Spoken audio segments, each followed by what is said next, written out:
fait, ça fait une bonne trentaine d'années, en considérant bien que j'ai eu de la chance justement de commencer à manger des sandwichs un peu tard. J'étais formé. Et parce que le problème du sandwich, il est là. C'est que si tu en manges trop tôt, ça te bouffe les neurones.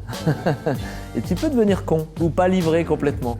Donc tu attends un peu et puis quand tu as passé la vingtaine, que ton organisme est déjà constitué, là tu peux faire l'expérience du sandwich et c'est pas pour tout le monde.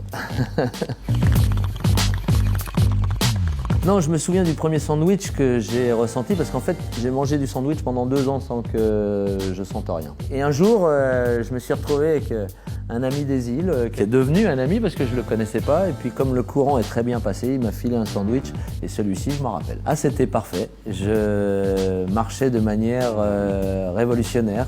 J'avais un système de tic-tac comme une pendule que je pouvais accélérer et ralentir comme je voulais dans ma démarche. Ce qui fait qu'à mon avis, les mecs qui m'ont vu dans la rue, ils se sont dit celui-là, il va pas bien. Hein, parce que, bon, après, voilà, il faut pas que ça soit comme ça tout le temps, sinon, c'est pas... Donc après, ça s'est mieux passé. Tranquille, 4-5 sandwichs, si je suis avec des rigolos comme vous, je peux reprendre un petit 5e, mais bon, un 6e. Mais bon, voilà, autrement, en général, moi je mange tout seul. Pour moi, en effet, c'est juste un moyen d'encaisser tout ce qui peut m'arriver. Moi, je pense que j'étais un hyperactif.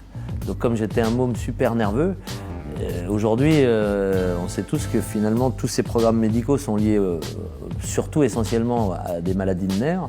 Je comprends pourquoi je me suis calmé, c'est que j'ai trouvé le traitement tout seul et ça a marché, c'est un médicament.